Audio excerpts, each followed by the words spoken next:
Selamat pagi. Assalamualaikum warahmatullahi wabarakatuh. Salam dan bahagia. Waalaikumsalam warahmatullahi wabarakatuh. Salam. Waalaikumsalam. Sebelum memulai perkuliahan pada pagi hari ini, alangkah baiknya kita berdoa terlebih dahulu. Berdoa, persilahkan.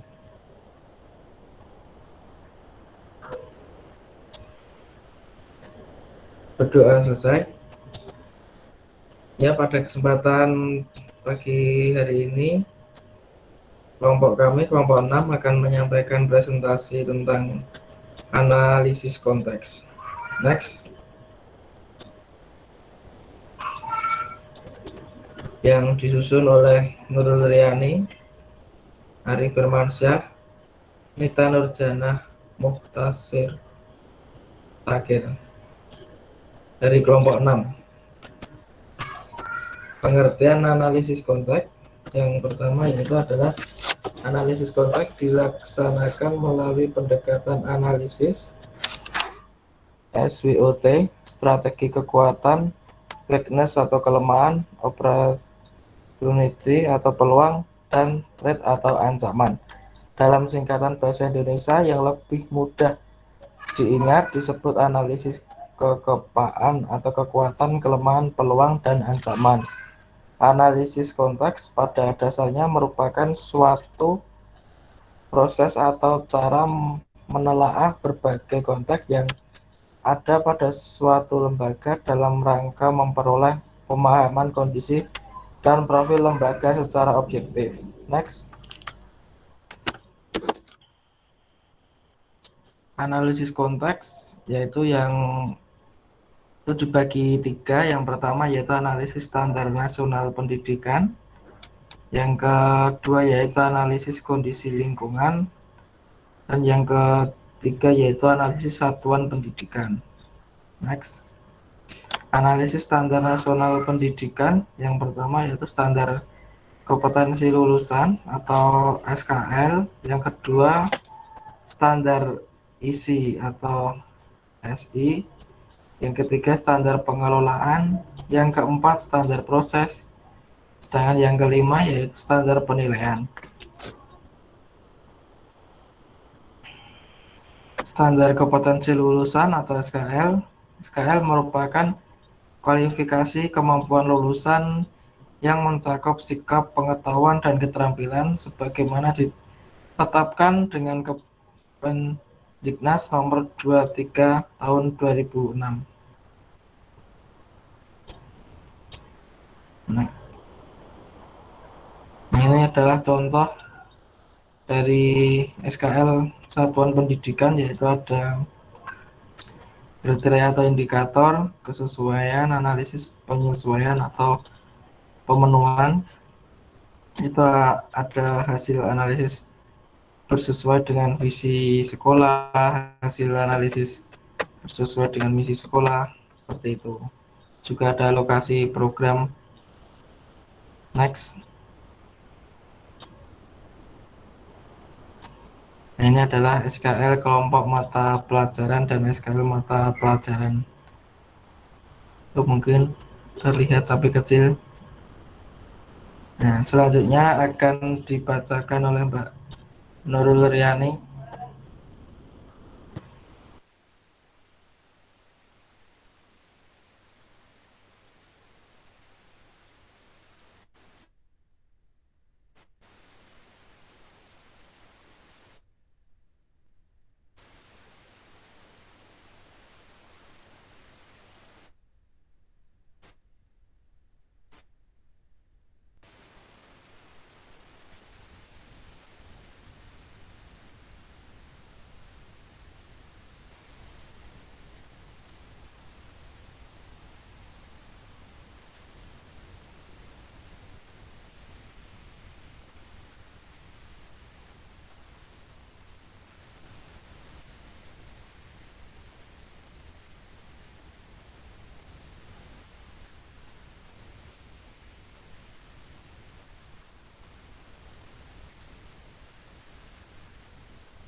suara saya terdengar tidak? Sekarang Sudah terdengar, Mbak. terdengar. Baik, akan saya ulangi. Mohon maaf ada kendala. Selanjutnya adalah standar isi atau SI.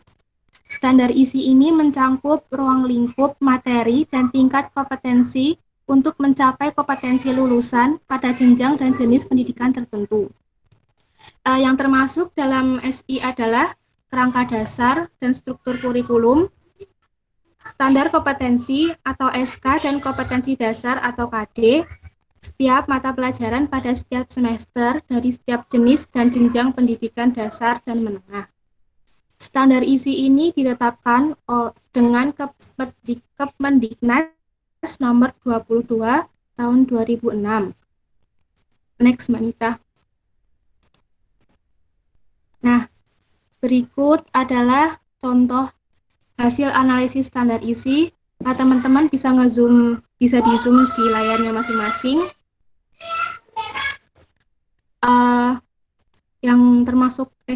Yang termasuk komponen itu ada dasar kurikulum dan di bawahnya itu ada struktur kurikulum, beban belajar, dan kalender pendidikan. Itu yang termasuk pada komponen. Komponen sendiri di sini maksudnya adalah bagian dari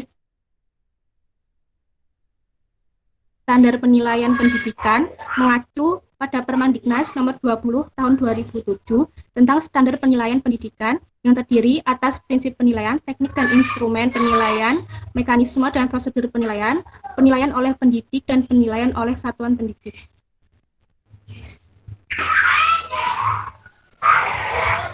Next, Mbak Nita.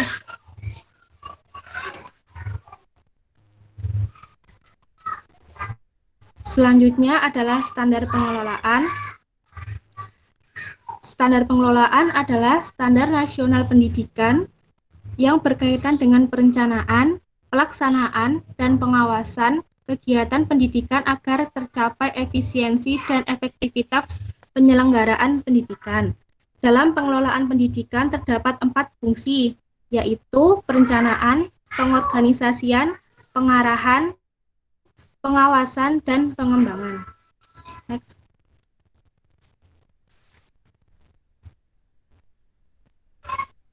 Next, Mbak Nita.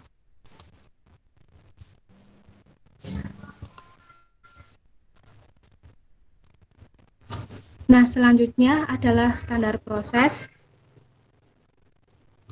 Standar proses merupakan kriteria pelaksanaan pembelajaran dalam satuan pendidikan untuk mencapai standar kompetensi lulusan.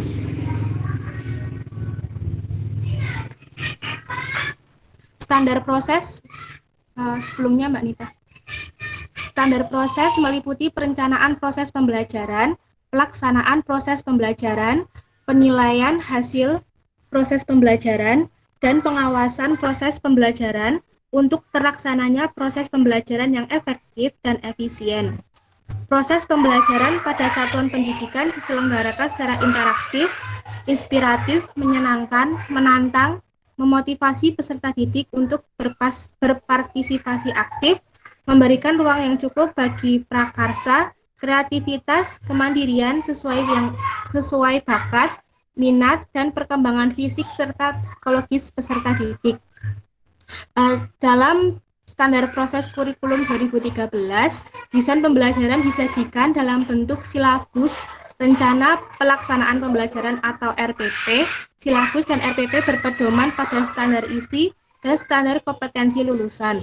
Silabus dan RPP kemudian dilaksanakan pada proses pembelajaran atau disebut dengan pelaksanaan pembelajaran di kelas. Next, Mbak Nita.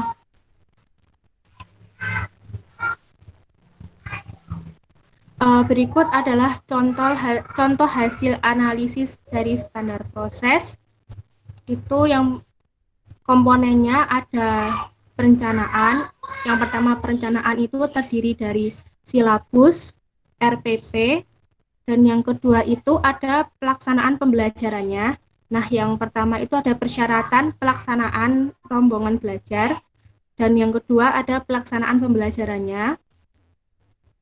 Yang ketiga, next Mbak Nita.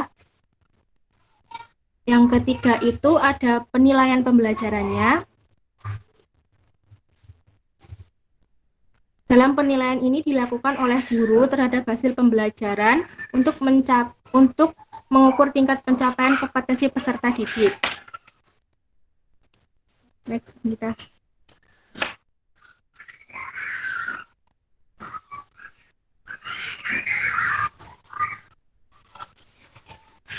Selanjutnya ada standar penilaian. Standar penilaian pendidikan ini adalah kriteria mengenai lingkup, tujuan, manfaat, prinsip, mekanisme, prosedur, dan instrumen penilaian hasil belajar peserta didik yang digunakan sebagai dasar dalam penilaian hasil belajar peserta didik pada pendidikan dasar dan menengah.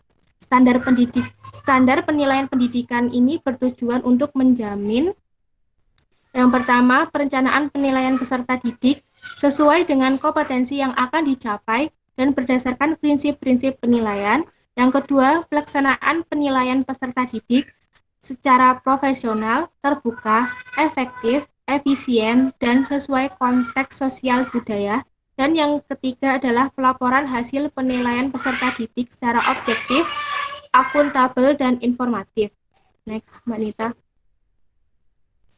Nah, berikut adalah contoh hasil analisis dari standar penilaian.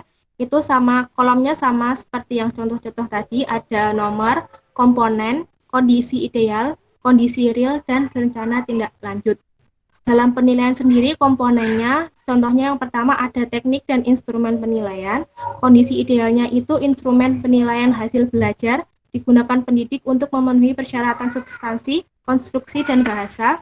Adapun kondisi realnya itu di sini belum ada data penelaah butir soal atau instrumen penilaian hasil belajar. Dan rencana tindak lanjutnya di sini itu sekolah menyimpan format penelaahan butir soal dan meminta guru melakukan telaah butir soal atau instrumen penilaian hasil belajar sebelum diujikan kepada peserta didik. Next.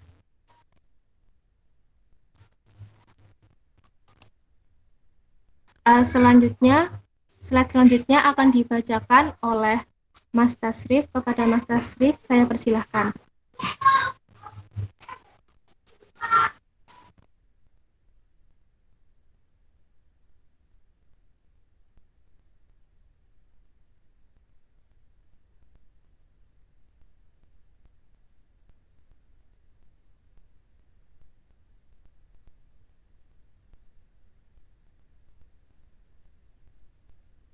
Halo Mas Tasrif, apakah bisa terhubung?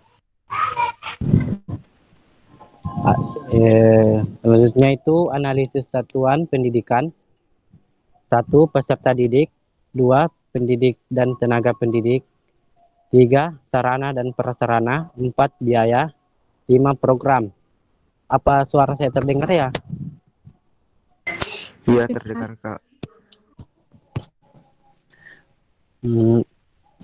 Peserta didik meliputi akademik dan non-akademik. Kekuatan dan kelemahan bisa dilihat melalui input awal proses pembelajaran, hasil pembelajaran, minat dan bakat peserta didik. Next. Pendidikan dan tenaga pendidikan meliputi 1. Kelayakan fisik dan mental. 2. Latar belakang pendidikan. 3. Kompetensi. 4. Rata-rata beban mengajar. 5. Rasio. 6. Minat pengembangan profesi. Next. Sarana dan prasarana. Sarana meliputi meja, kursi, komputer, papan tulis, kapur, dan tulis. Prasarana meliputi halaman, ruangan, kelas, perpustakaan, laboratorium, kantin. Media pembelajaran meliputi alat peraga, LCD, gambar, komputer. Biaya investasi, biaya operasi, biaya personal. Next.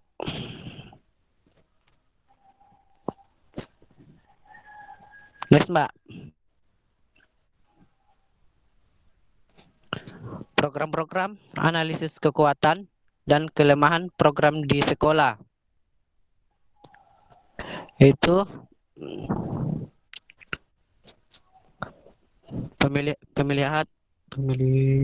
pemelihatan mata pelajaran muatan nasional dan muatan lokal, kegiatan pengembangan diri, penentuan pendidikan kecakapan hidup, program pembelajaran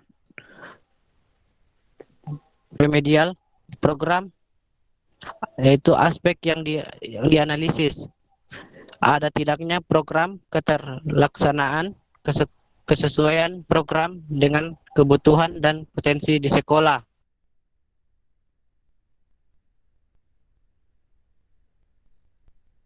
Next, Mbak. Next, yang ya, Pak. Oke. Contoh hasil analisis satuan pendidikan. Ada komponen kondisi ideal, kondisi real, kesenjangan, rencana, tindak lanjut. Komponennya itu peserta didik, pendidikan dan tenaga kependidikan, sarana dan prasarana, keempat pembiayaan, 5 program sekolah. Kondisi idealnya itu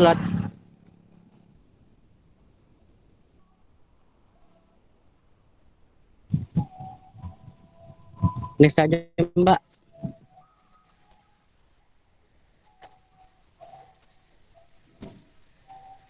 Saya lanjutkan kepada Mbak. Ya.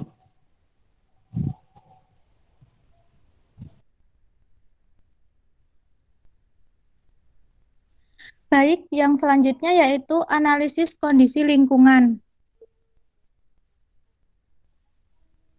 Yang pertama, komite sekolah dan dewan pendidikan.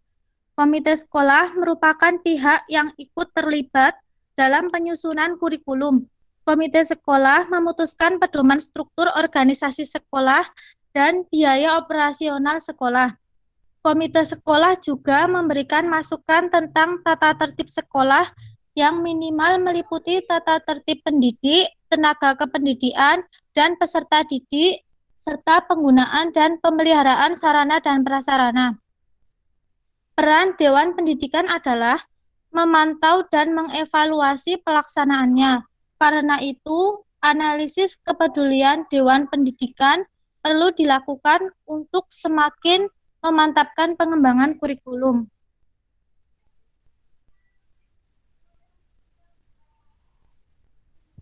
Yang kedua yaitu Dinas Pendidikan. Dinas Pendidikan Kabupaten atau Kota bertugas melakukan koordinasi dan supervisi terhadap pengembangan kurikulum. Dalam pengembangan kurikulum, Dinas Pendidikan dapat memfasilitasi penyusunan silabus dengan membentuk sebuah tim yang terdiri atas para pendidik berpengalaman di bidangnya.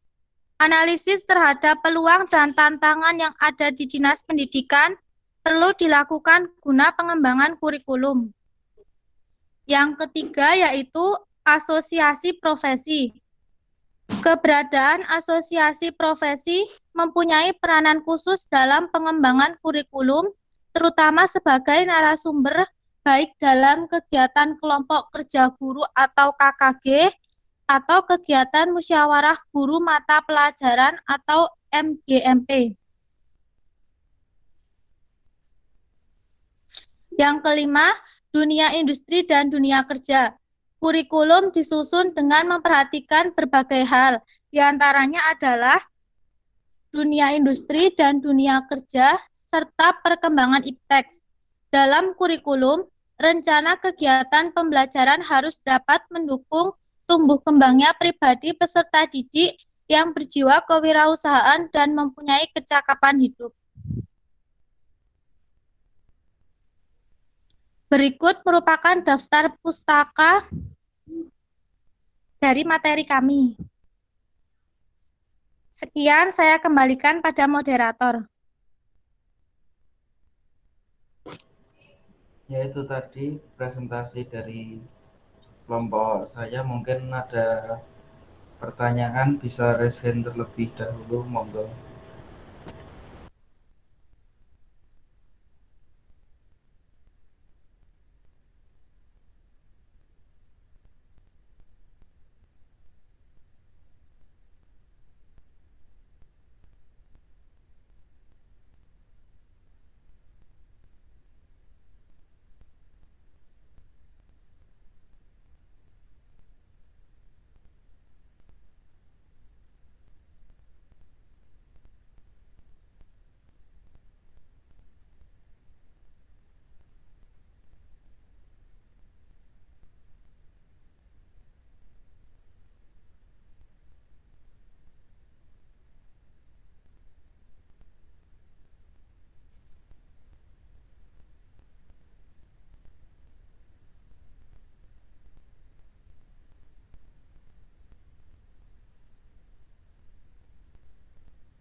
Monggo Mbak Anissa, dipersilahkan. Terima kasih atas kesempatan yang telah diberikan. Saya Anissa Karuniawati, NIM 2019-015-273, izin bertanya. Apa fungsi dari melakukan analisis konteks dan apa yang guru dapat ketika melakukan analisis konteks tersebut? Terima kasih. Iya, sama-sama.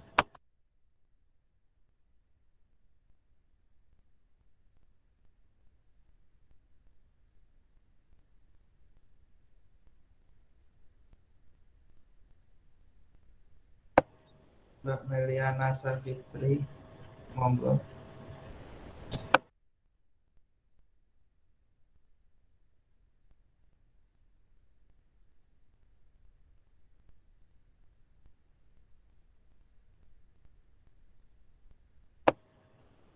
Monggo Mbak Meliana Savitri yang mau bertanya. Baik, Mas. Saya izin bertanya. NIM 297 izin bertanya, mengapa analisis kondisi lingkungan termasuk ke dalam analisis konteks? Terima kasih.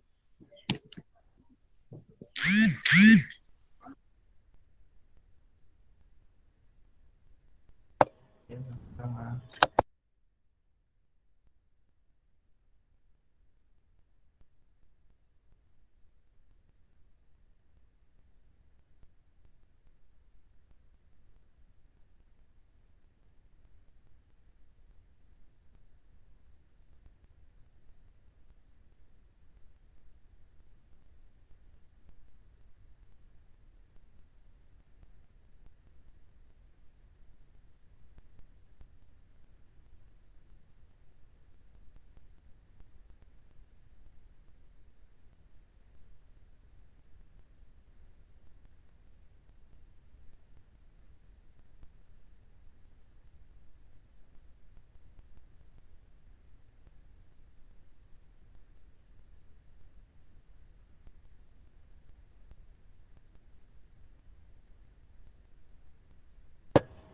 Monggo Mbak Febriana.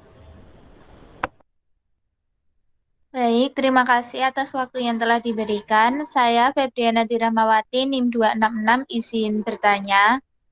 Hal apa saja yang sering menyebabkan terjadinya kesalahan saat melakukan analisis konteks, baik itu saat analisis standar nasional pendidikan, analisis satuan pendidikan, maupun analisis kondisi lingkungan? Jelaskan. Terima kasih. Sama-sama, mungkin itu dulu pertanyaannya. Akan saya diskusikan bersama teman-teman terlebih dahulu.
Saya akan menjawab pertanyaan dari Mbak Meliana.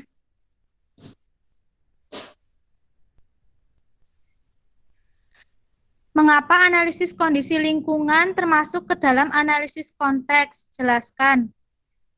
Analisis kondisi lingkungan termasuk ke dalam analisis konteks karena proses pengkajian lingkungan di sekolah difokuskan untuk memperoleh data dan informasi tentang peluang, tantangan, dan rencana tindak lanjut sebagai acuan sekolah dalam proses pengembangan kurikulum dan penyusunan program kerja sekolah. Peluang yaitu kondisi yang sifatnya positif dan mendukung pendidikan di sekolah. Tantangan yaitu kondisi yang sifatnya negatif dan kurang. Rencana tindak lanjut merupakan upaya yang dilakukan oleh sekolah untuk memanfaatkan peluang dan memperkecil hambatan atau mengatasi tantangan. Seperti itu Mbak Meliana, apakah bisa diterima? Baik, Mbak. Terima kasih atas jawabannya.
Ya, saya akan menjawab pertanyaan dari Mbak Anissa. Apa fungsi dari melakukan analisis konteks dan apa yang guru dapat ketika melakukan analisis konteks?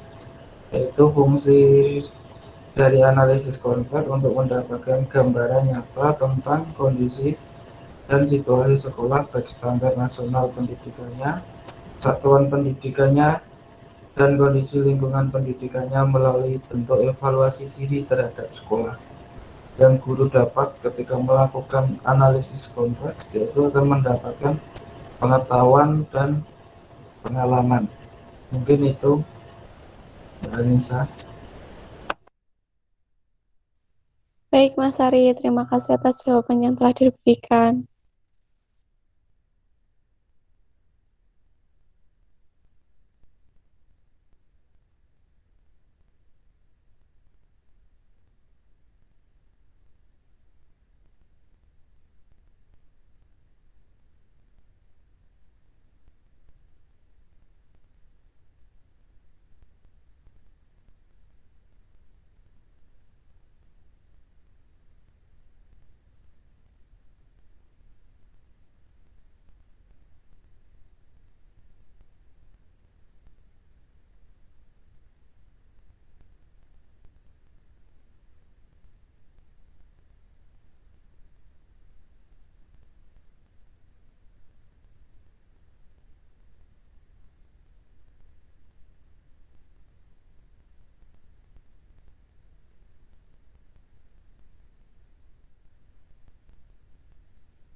Saya akan menjawab pertanyaan dari Mbak Febriana. Pertanyaannya yaitu, hal apa saja yang sering menyebabkan terjadinya kesalahan saat melakukan analisis konteks, baik itu saat analisis standar nasional pendidikan, analisis satuan pendidikan, dan analisis kondisi lingkungan. Jadi menurut saya itu kesalahan yang sering dilakukan oleh pihak sekolah dalam mengisi analisis konteks itu pada kondisi real. Jadi mereka tidak mengisi kondisi real dalam analisis konteks, tidak sesuai dengan kenyataan yang ada di sekolah mereka. Jadi kondisi real yang mereka isi itu tidak senyatanya ada di dalam kondisi sekolah mereka. Dan mungkin kesalahan yang selanjutnya itu terdapat, contohnya itu terdapat pada analisis satuan pendidikan, misalnya pada rencana tindak lanjut di komponen peserta didik. Misalnya rencana tindak lanjut di komponen peserta didik itu ada program literasi untuk meningkatkan minat baca peserta didik. Nah, program-program di rencana tindak lanjut itu tidak dijelaskan secara rinci, hanya secara umum saja. Seperti itu, Mbak Ana. Baik, terima kasih Mbak Nurul atas jawaban yang telah diberikan. Baik, sama-sama Mbak Ana.